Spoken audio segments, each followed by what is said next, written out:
Hey everybody, Breakthrough Health and Life Coach Glenn Hattem here. I'm here with my good buddy Pete Holman. Say hi to everybody, Pete. Pete, I don't like putting people under pressure and hyping them up, but let me just tell you folks, we're in for a conversation, a real conversation, a conversation about the athlete, the inner athlete that's in all of us. Now, whether you've been a high-level competitor or just someone who is just trying to get through the game of life, playing the game of life on the Monopoly board where we got to move pieces and we got to move the needle forward and we got to progress or things decay. And so Pete and I are going to have a conversation today about, where is this live inside of us, the athlete, the warrior spirit, this is a kindred spirit conversation that we're going to jump into what is the way to walk in life and stay alive and stay alivened, because if the purpose of life is to live it, the meaning of life is to live it. And if you're not going full throttle living your life, then you need to do some checks and balances here and look in and see where, maybe some of the hits you've taken in life have taken you a little bit off track and it's compounded in this direction. But we need to get things going, spiraling an upward trajectory. That comes from tapping into one's self-mastery, to daily practices, daily looking at your beliefs. Are the beliefs that I have right now serving me at a high level, or are they slowly letting me collapse and give in to other outside influences? And we're going to dance in this realm here, but that's the start of this conversation here. Pete, tell everybody what you're up to in the world these days, who you are, rather than giving nobody can speak it better than you. So own it. Well, so I got into the fitness industry through martial arts. I was on the U.S. national Taekwondo team, and I was actually the team captain in 1997 at the World Championships in St. Petersburg, Russia. Oh yeah. Third place. I got on the podium. But martial arts gave me kind of this backdrop to, I wanted to be faster, more explosive, more powerful, more accurate, have more balance, more mobility. And so I really kind of delved into personal training and understanding the body, kinesiology, physiology.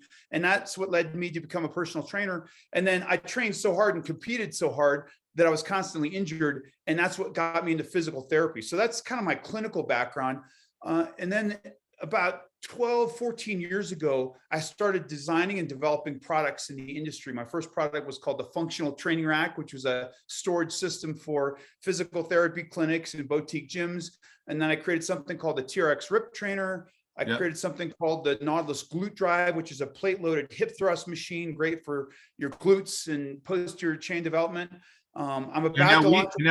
Now we met, sorry to cut you off there, but we met when I guess Ripcord was just servicing, hadn't made it over to TRX yet. Everybody knows TRX. Well, this guy built the accessory for TRX. Beyond that, the tool, the power. That's actually that's a whole story in itself. Yep. But the short story is I was training a snowmobile athlete for the X Games in Aspen, and he was constantly complaining of low back pain and needing more core strength.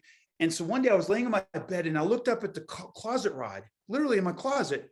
And I said, that would make an interesting snowmobile handle, right? Because I'm trying to replicate snowmobiling and the inertial loads that you can see at the rotational control and that power that you take into a bank turn on a 400-pound sled going 50 miles an hour. It's pretty intense.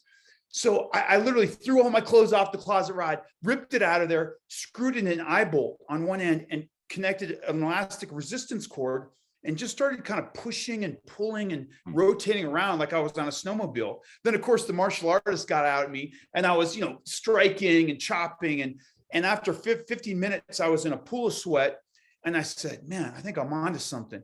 And, I started a company, made some prototypes. It was actually called the Core 10 Trainer. Got a physical therapist that was interested in doing the programming. And he came on board. I got a CEO. I remember that guy. Yeah. We launched. Yeah. So Bill Fabricini was the education guy, and Jeff Hewling, who's an amazing entrepreneur, now was my CEO. And we launched the Ripcore FX. A year later, we landed an acquisition deal with TRX, which at the time was the largest functional training company in the world. And so it was it was like my first foray I into just sold, and I wish I did. I sold my red one with the little red and white booklets with your photos on the front, the little flip chart. I sold that thing I for hope you got a some big good price. money, Glenn. I made great money, but I still wish I had it. Good. Yeah. Well, listen, hang with me and you can get some of the old prototypes, right. I love that. I love that thing for chopping wood or playing hockey or whatever you got to do. That thing is so versatile, so powerful. So, what's interesting is I went to school, graduate school for physical therapy. I've got a master's of science in physical therapy. I didn't go to Columbia undergrad. I don't have an MBA from Stanford. I have no clue what I'm doing in business, but I said, I've got an entrepreneurial mindset and I've got the spirit and the passion to pursue products that I think are going to help the world with worldwide health, wellness, and vitality. And I just put on my Superman cape and I said, I'm doing it. Now, granted, this dude looked like Superman, by the way. Well, yeah, but I walked around with my tail between my legs a lot of the times also. But you learn through trial and error. And so now I'm about to launch next 2 weeks from now, I launch another product called the Escape Barrel, which is a loaded carry machine / sled push. It's a commercial gym product for like turf areas and boutique studios and sports performance very centers. Popular right now. Yep.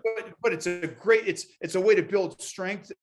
Loaded carries are when you just grab heavy weight and it builds your grip strength, your core strength, your hip strength. And then a sled push, most people know that's the best metabolic tool you've ever done. So I've got a combo 2-in-1 loaded carry and sled push. So now I call myself a fitness entrepreneur. I don't know if that's accurate or not, but that's what I'm going with. I call you a mad scientist because you're ahead of the curve. Because like everybody, all the ladies are using those hip thrust machines now at the gym, and you were ahead of the curve before that just kind of took hold. But everything, you're always been ahead of the curve and an inventor. Seeing like, God, why is everyone working in this plane of motion? It's like, we got to start rotating. Why aren't there more machines that rotate other than just the cables or the oblique, exercise?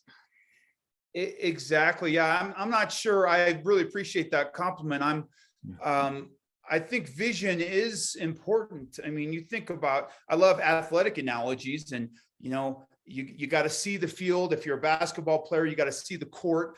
And as an entrepreneur, you have to tap into something that can forecast and see 2, 3, 4, 5 years in the future. Yep. And that's an important part of being an entrepreneur is you want to be on the front side of the wave. And I think part of that comes through trial and error and experience and life challenges. I mean, it's funny. I'm in the fitness industry and I'm on Instagram all the time. Now, Instagram, if you're not on Instagram, it's a younger person's game. I mean, there's these amazingly beautiful men and ladies with their, 6-pack abs and doing backflips and the craziest stuff. And they all want to be superstars and superheroes. But the one thing they don't have is they don't have experience. Now, I'm not saying some of them aren't successful. They have amazing success. Some of them as online coaches or opening up their own gyms. But some of them get disappointed because they haven't achieved overnight success. And it's like, I'm here to tell you, 52 years in, 30 years in the industry, it takes a while to lay your foundation, figure out, your sweet spot, pursue your passions, and then execute on all the business stuff and learn how to be an entrepreneur. Yeah. And through that, even being a family man, raising kids and having a beautiful wife, having, building the lifestyle, like, it's like, how does that approach, translate to staying ahead of the curve with your kids and having that vision? And, you have to keep bringing that spirit to everything you do. I used to be, I grew up in Colorado, and so I've loved skiing for many years. And I used to want to be an extreme ski racer, and then I wanted to be a technical racer. But I lived in Denver. All the ski racers live in a mountain town. They train 7 days a week. Yep. But my favorite ski racer was Alberto Tomba. And if you don't know Alberto Tomba, do yourself a favor and Google highlights of Alberto Tomba. You'll see him win, a slalom race, gold medal Olympics, and do a front flip in ski boots when he's completely gassed at the end of a race. But one of my favorite quotes of all time is an Alberto Tomba quote. And he said, "In life, I have but one simple dream: to tear down the sky." And that's a total Italian, passion play thing. But I've never forgotten that. And it's kind of like, how do you actualize your God-given human potential? And if you're not doing that with your family, with your interpersonal relationships, with your business, with your health, your fitness, your wellness, your vitality, you're leaving something on the table. And that's the last thing we want, Glenn, to be on our deathbed and say, gosh, I really should have traveled more. I should have explored, photography. That's something I always wanted to do. I should have had a better relationship with my kids or my family, or I should have launched that business that I always thought about. And what also happens later, somebody else does it, And what also happens when you don't do your better? What happens? Things don't stay the same.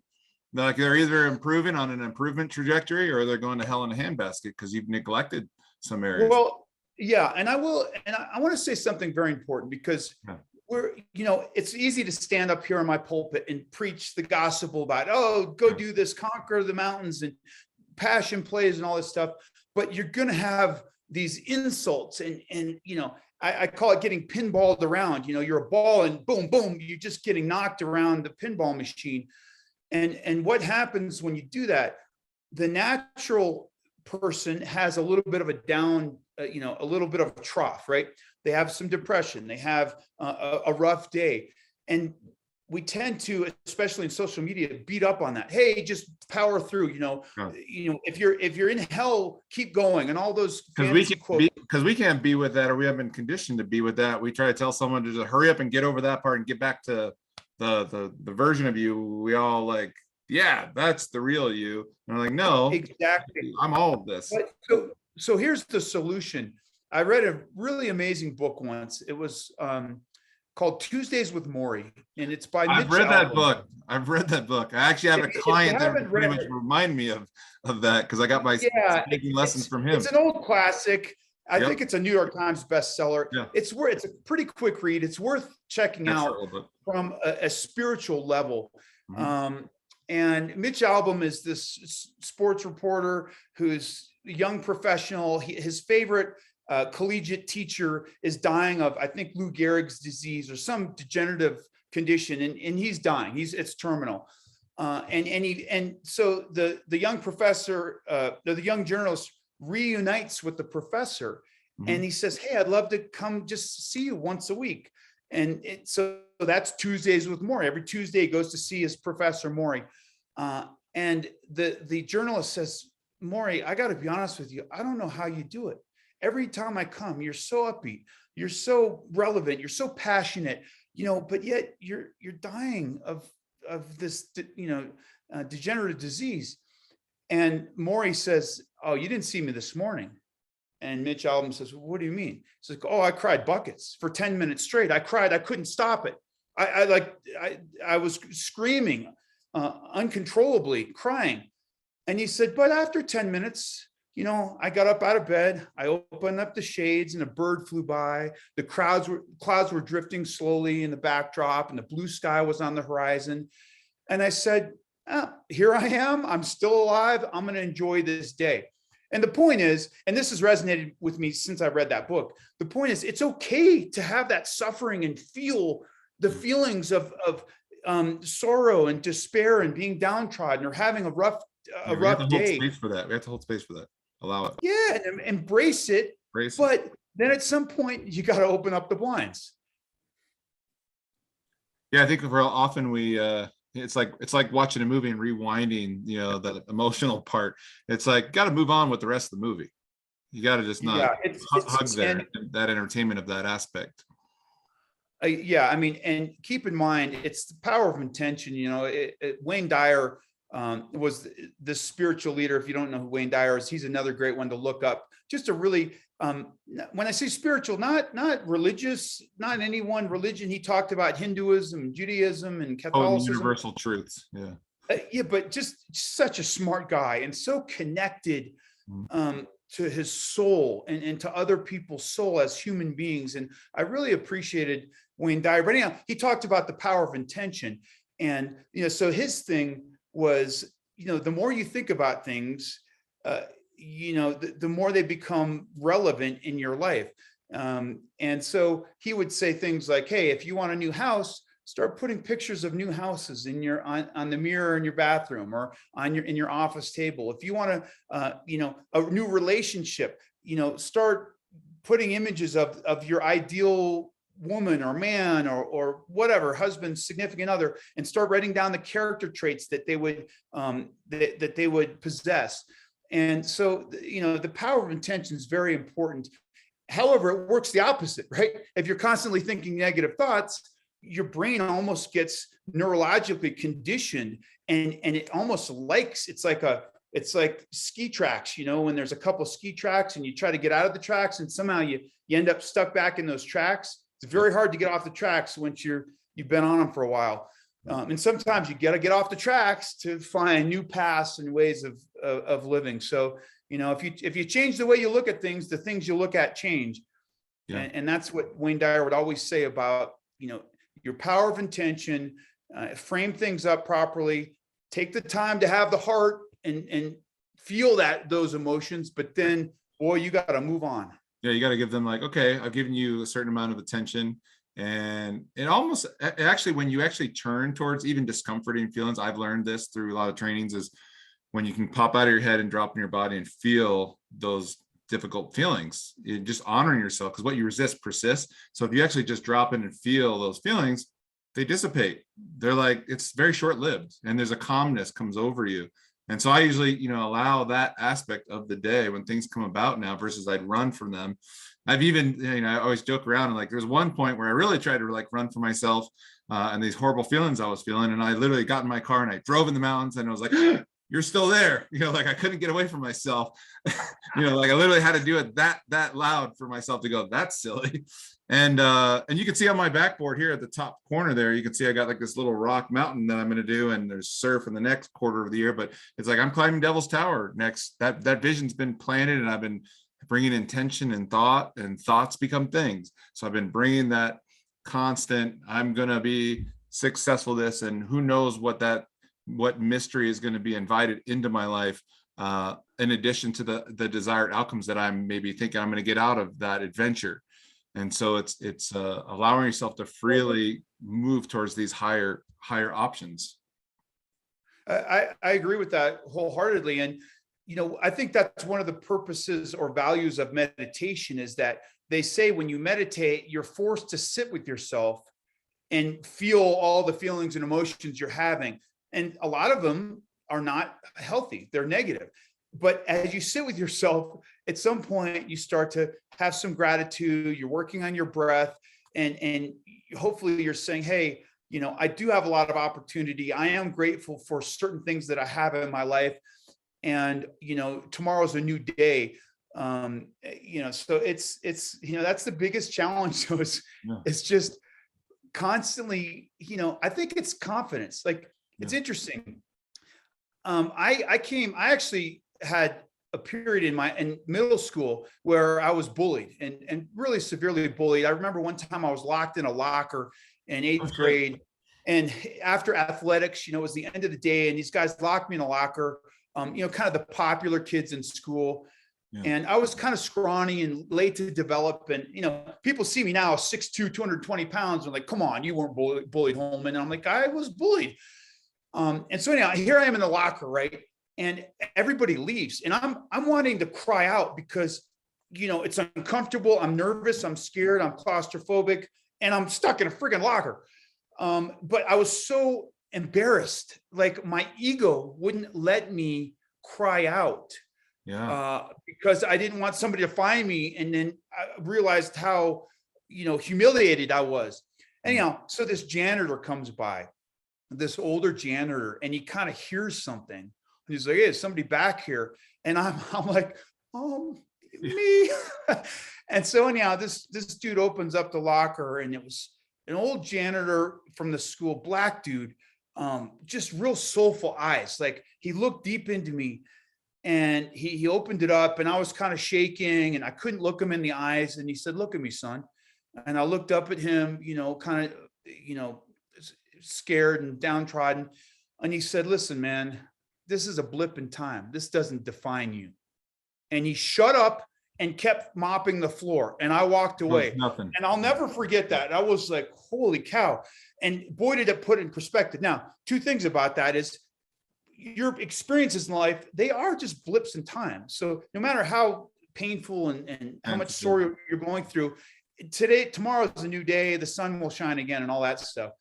The second thing is that sometimes when you connect with people, it doesn't take a lot. You don't have to sit there and give them some diatribe about the whole experience. He just said the most impactful words that anybody could have ever said to me, and then kept on with his life. Kind of like, hey, it's a blip in time for me too. I found a kid locked in a locker. It sucks, but I got a job to do, and that's kind of what life is. Like, people move on and move past. So, we are also self-focused and to some extent narcissistic. We think the world revolves around us and everybody's thinking about us.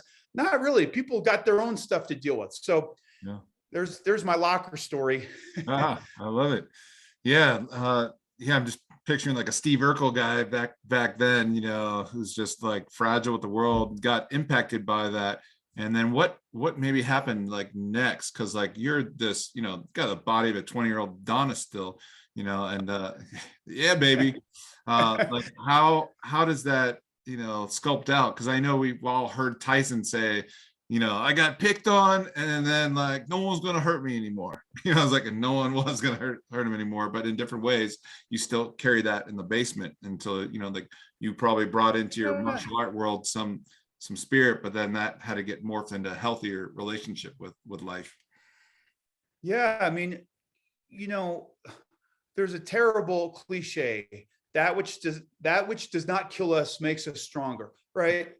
But if you think about what the essence of that is you got two options when you suffer a traumatic experience. Now, keep in mind, some people might think getting locked in a locker, I was beaten up. I was, which I actually was beaten up too, but, heck, the people growing up in Ukraine right now that are shivering in the basement of a steel factory that they think they're going to die any minute, that's way more trauma than I'm dealing with. But the point is, at the end of the day, you got two things you can do. You can replay that in your head and think, I'm a victim. I've got no confidence. I've got no self-esteem. This defines me. This is my life. This is who I am. Or you can say, you know what? I'm going to learn from this. I'm going to grow from this. And I'm going to do things that help me actualize my human potential, because this does not define me. And I chose the latter. And in fact, it fueled me so much, Glenn. I mean, when I started, I did all kinds of sports growing up. I played soccer, I played football, baseball, lacrosse, basketball, I skied. It wasn't until my late teens that I found martial arts and I started training in Taekwondo. And for whatever reason, I don't know if it was watching old Bruce Lee films, but whatever reason, I gravitated towards martial arts. And I thought, this is it. This is my sport. And by the way, I played so much soccer that my feet were really good. I had great dexterity with my feet. So the instructor would say, hey, try this kick, like a side kick, which is a really hard technique. Yeah. And on day one, it wasn't perfect, but I was doing side kicks and his jaw was on the ground. He's like, I've trained 100 kids. I've never seen this before. But anyhow, so I poured myself into Taekwondo. And if he said stretch 20 minutes a day, I'd stretch 30. If we were supposed to practice 5 days a week, I practiced 7 days a week. And I think, I'm sure a bunch of it was fueled by some of my childhood experiences of like, hey, I never want to get picked on again. I never want to feel that feeling of being helpless and hopeless. Yeah. And by the way, it's not just physical, it's your brain, mental capacity too. People, you want to learn, you want to grow, you want to learn about entrepreneurial business, business interactions and dealings. You want to learn how to grow with your interpersonal relationships. And the more power you have with that, the more confidence you're going to get.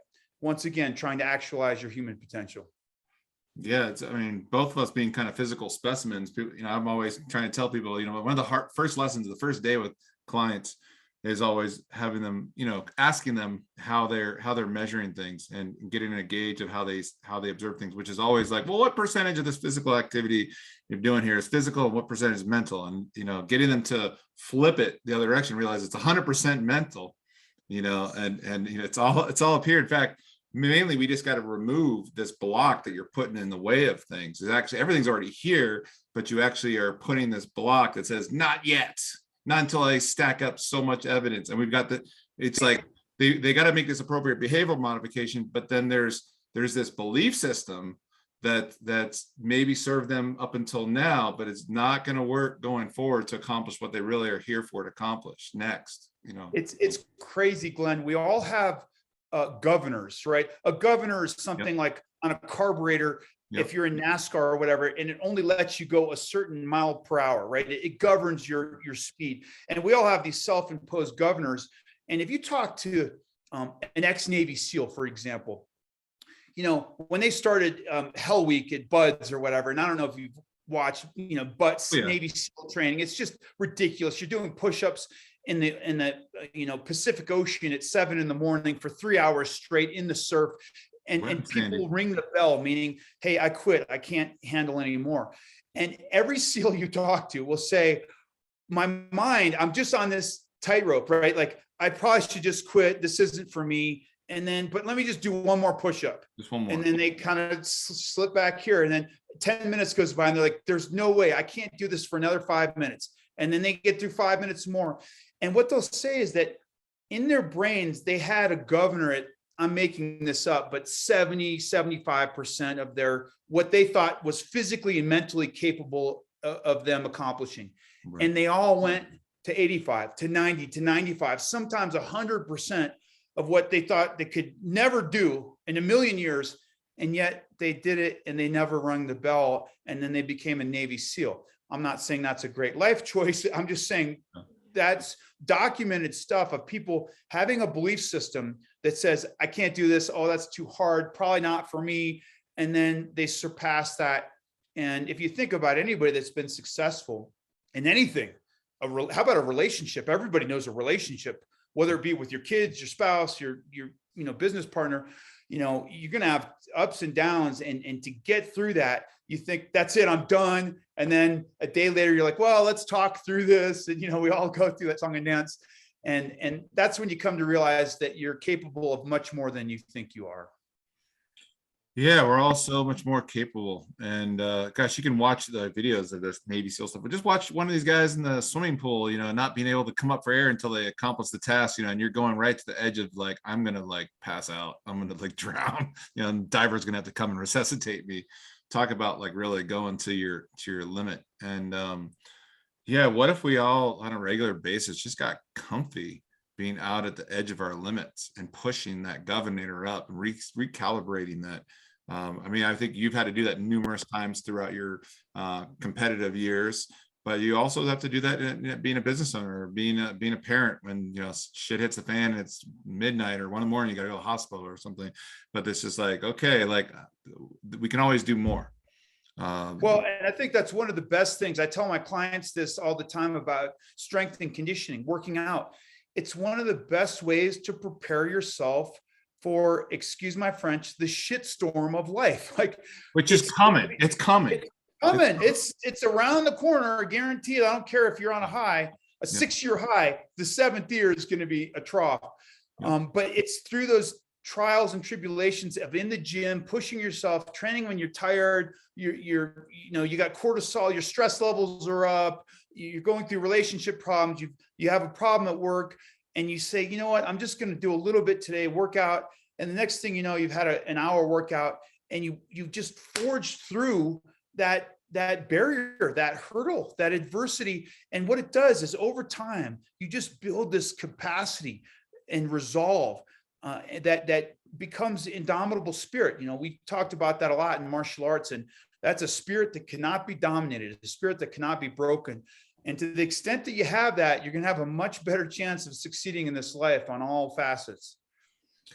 Yeah. And, you know, I think about, I'm constantly putting myself, I think of like workouts or some of the training I'm doing right now, climbing this mountain that I'm doing. It's about putting myself into these crucibles.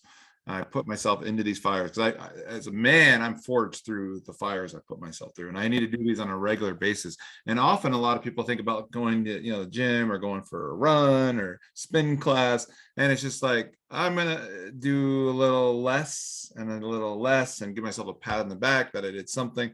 It's almost like if you're used to lifting the 30s and now you're starting to lift the 20s, like you're training yourself to be weaker.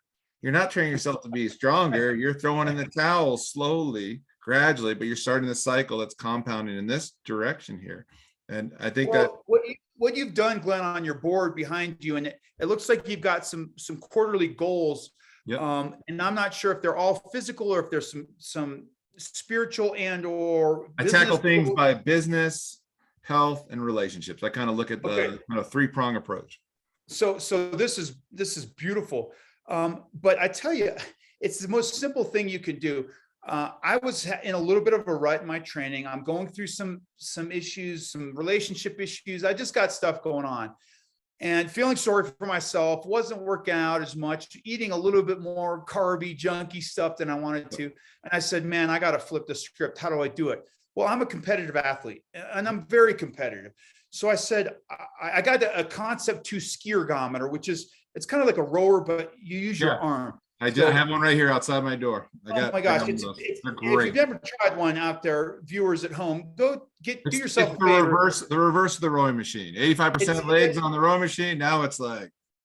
It's a love-hate relationship. Yeah. But I've done that before. And I said, I'm pretty good at this and I want to do it again. So I bought one for my garage gym, set it up. And I noticed for my age group, I wanted to look at like what were the best times for a 500 meter event and a 1 minute event. I'm not an endurance athlete, so I'm not doing 2,000 meters, but 1,500 meters 1 minute. And I started looking at those goals and I said, you know what? I've never set a world record. Now keep in mind, this is this year Concept 2 logbook. They have rankings, but they've got guys all over the world that compete from Great Britain and from Australia and from Norway and New Zealand. And so the best time for 500 meters, 1 minute and 30 seconds. So I said, that's it. That's my benchmark. And so now for the last 2.5, 3 months, I've been training to beat this 2022 record on the Concept 2 login rankings. And the point is, I'm not sure I'm going to do it. Actually, I'm pretty confident I'm going to do it. But the point is, set a goal and then work towards that goal, whether you achieve it or not. Bruce Lee talks beautifully about this, and every passionate pursuit, the pursuit counts more than the object being pursued, right? It's the old cliche about it's the journey, it's not the destination. So you get on that journey, you learn, you grow, you develop, you evolve, you progress, and that's the life cycle. It's not the thing you're doing, it's who you're becoming and remembering through the process. It's like the spiritual warrior spirit journey, evolution of yourself, that's waking up through that vehicle, whether it's through family or business, whatever it is. Exactly. But I tell you, this vision board is a wonderful thing. And I push folks at home, if you've got something you're lagging at, whether it's your diet, whether it's your exercise, whether it's your business, start to create a goal for the fourth quarter of this year, something that's achievable. You don't want it to be some moonshot. I mean, some people do moonshots. I like to do stuff that, hey, if I really work hard, if I'm really diligent, I've got a chance at this, because otherwise you get defeated, right? Right. And put it up there, and then put it on your mirror, put it on a vision board, put it on your computer in a screensaver, and then it's going to hold you accountable. And I'm telling you, even days I don't want to train, I'm like, man, I gotta train. I gotta beat this guy from New Zealand. Yeah, I'll, as soon as you get your final score, give me that, and then I'll just hunt you down. Oh heck yeah, man! Everybody else out there too. He's the first one out. Yeah, exactly. Well, I just want to say that I really, really appreciate your tenacity and also your ability to kind of step back often with the challenges you take on, to hit pause and reassess and look at the most important pieces, like what's rebalancing and coming alive in me from what I'm engaging with in life, or what's starting to fall off and needs to go now in this next chapter of the journey. But how would folks get a hold of you? What's the best way to to reach out and connect with you and Yeah, I learn mean, about what you're I'm up on social. I'm on social media. So Pete Holman, Holman, and then the number one, Pete Holman one. I'm on Instagram and Twitter. I'm on Facebook at Pete Holman. And those are probably the easiest ways to get in touch with me. And if you got questions or comments or concerns, hit me up. I'm here to help. I mean, my mission in life is to help others achieve their human potential. Yes, it is. And which includes me, like, right? Like you put the oxygen mask on first. And I think we're kind of closing here, and I want to make sure, because we had some recent tragedies. One of my clients has a daughter that's in a boarding school on the East Coast, a very prominent boarding school, like Goodwill, or not Goodwill Hunting. Yeah. What's the movie with Robin Williams? Yeah, that's it. Yeah, that's it. How you like them apples? Yeah, exactly. Yeah. No, not Goodwill Hunting. Dead Poets Society. Dead Poets Society. Anyhow, prominent school, and they had a student that took their life, and it just stopped us both in our tracks. This woman has a kid at the school right now. They're getting ready to graduate, and the whole school has been just decimated with this tragedy. And so the point is, whatever happens, whatever you go through, please just love yourself through the process. We're not perfect. We're fallible human beings. We're going to make mistakes, but we also are going to have times to shine and great moments of triumph. And just, if you're having a rough time, know that the sun's going to shine again. And if you ever need to reach out to somebody, hey, I'm here. Find me on social media. We're here. And I want the best for everybody involved listening to your program. That goes for you too, Glenn. And we're here to support one another and help the world evolve as a unit. Yeah, I know when we're going through it, because I've been there, been in a I was in a very depressive state, went through a period of suicidal ideation. I didn't want to kill myself, but I sure wanted to figure out how to solve this challenge I was up against. That is, like, if I returned to another Monday with this thing unsolved, and I was going to have to like this riddle in my life. I was trying to outwardly work it out, and it needed to be worked. The last place I looked was inside.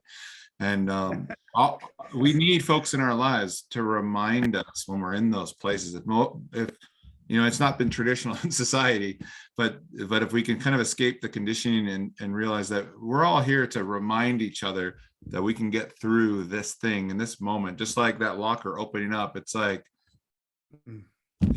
hey, I get it. And then we're just off to the next thing. We still gotta do it. We gotta do another day. And like, it's if we can create a more welcoming society for people to not just show up when you're shining, but also be able to just be with whatever is going on. Meaning, like, I can be with you, Pete, going through whatever you're going through because I allow myself to be with it. So if I have a hard time being with certain things, well, then I'm gonna have a hard time with you going through certain things. So then I'm gonna try to get you to hurry up and move on to the feel good sensations. And if we can allow things to just move through us and understand that we're part of a process, and that instead of just staring at the rocks on the river, we can just see the whole entire river is just going to continue moving. And this little hiccup in time right now, it's going to pass very quickly. You're going to learn that lesson that you need to learn. If we can all kind of show up as a light for others' paths with, like, hey, lean on me for resourcefulness, that you'll get through this. I've done it. I'll be back where you're at some moment again. And then I'll move through that. And each time I'll develop a competency, knowing that I can navigate through whatever life is throwing at me. Life's going to throw you the whole rainbow, all the shades. And well, I think, that's one of the challenges with social media. That's another love-hate relationship I have. I'm on there. I have to be on there for business, but it really is kind of a lopsided glimpse of somebody's life. And so people see, other leaders, motivational speakers, and they kind of just think they float around on water every day. And then you dig into it and you find out these people that we look up to and admire, and leaders in the industry, man, they're going through all their own struggles. We don't see when everybody jumps up in the air to get that perfect picture, and not everybody jumped evenly, and they do it again, and they do it again, and they do it again, and then, like, oh, they got that perfect shot. yeah, the social media definitely portrays that that kind of, yeah, here's the best version of me. And, you know, I'm going to go climb this mountain this next week here. And I told my climbing guide I want to get a GoPro so I can show people when I have to jump across this abyss hundreds of feet up that I'm going to piss myself. And all he says to me is like, wear your brown pants. Just like opening the locker, you know, he's just like, you're going to need your brown pants. And I'm like, well, I don't know if I want that on social media. That's great. That's great. All right. So what we've concluded is that I need to do more fail posts on my social media. Like this is me failing. I'm doing it, Glenn. Yeah. Well, I mean, even this video here, like there's no editing here. We're just, you know, punched out whatever came to mind. We had a conversation and I'm just going to post it. And, you know, like this is just life. Life is raw, real, you know, it's things happening and follow, you know, if we can only all follow our intuition and let go of this, yes, it's great to have ideals, but also like, you know, what are these ideals, you know, helping meld me into and have me experience, and what life lessons am I supposed to be learning? That's what it's about, you know. It is. And you had a great analogy. And I know I'm pretty heavy on the martial arts, you know, references today, but I'm going to leave you with this. My favorite Bruce Lee quote, actually my favorite quote of all time. Bruce Lee talks about water. He says, empty your mind, be formless, shapeless like water. You put water into a cup, it becomes the cup. You put it into a bottle, it becomes the bottle. You put it into a teapot, it becomes that teapot. Now water can flow or water can crash. Be water, my friend, right? What's he talking about? And that's the ability to adapt to life and all your situations. So anytime you're struggling, think about that leaf down the stream. It just follows the water. There's a rock, it goes around the rock, flow like water. Love it. Thank you, Master. Appreciate you, brother. Oh yeah. And we'll invite you back again for another dosage, because just a beautiful conversation to be in. And I appreciate you, brother. I got a lot of love, big heartfelt experience. And hopefully our audience was able to take some notes down. There's a few good nuggets of wisdom in there. And yeah, we'll see you guys all in the next podcast. Thank you, everybody. And thank you, Pete. And we'll see you soon.